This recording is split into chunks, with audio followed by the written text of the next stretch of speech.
Welcome to the channel. This video is for educational and storytelling purposes only.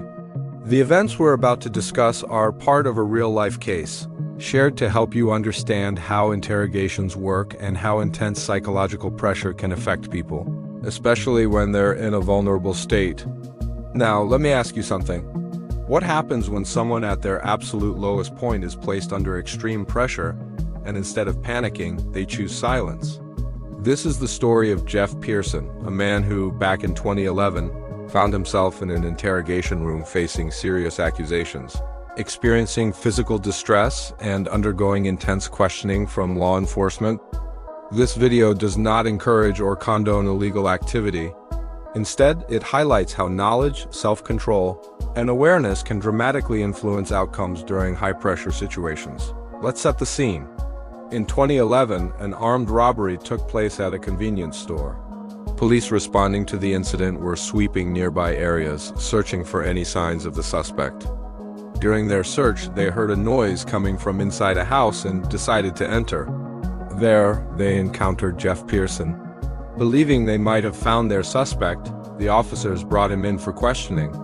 At this point in his life, Jeff was struggling with substance dependency and was in a state of severe physical discomfort.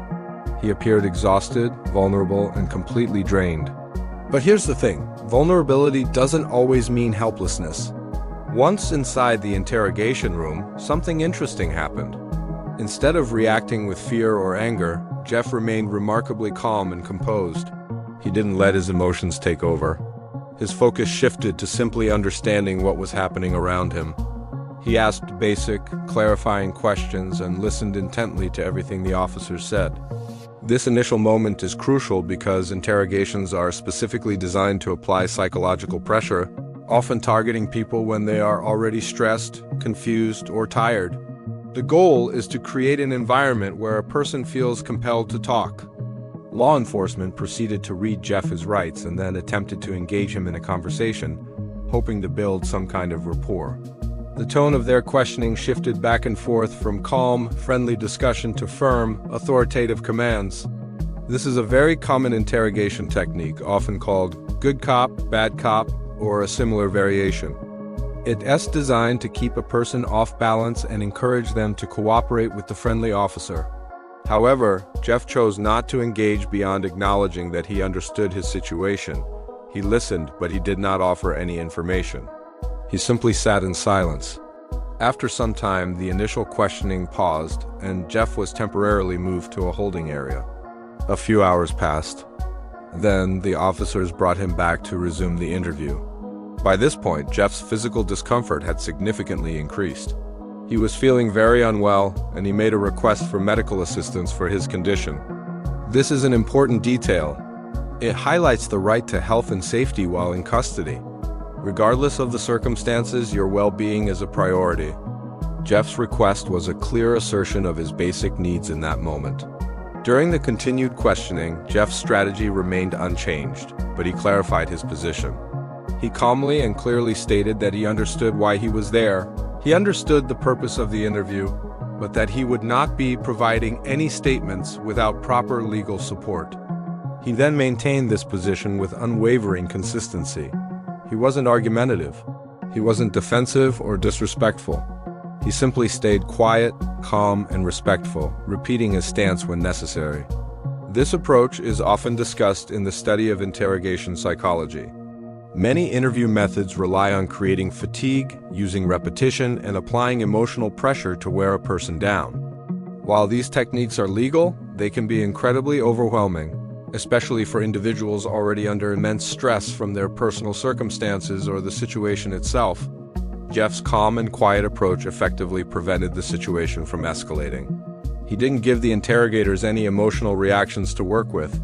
He didn't get into arguments or try to debate the facts with them. He just stayed centered. As the hours ticked by, the officers found themselves at an impasse. Without any new information, statements, or a confession, and with no additional evidence to move forward, their investigation reached a standstill. They had nothing concrete to connect him to the crime. After approximately 12 long hours in custody, Jeff Pearson was released.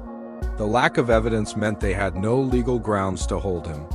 His story could have ended there, but it didn't. According to information he later shared publicly, this experience became a turning point in his life. He sought recovery for his dependency issues, focused on self-improvement, and dedicated himself to a new path.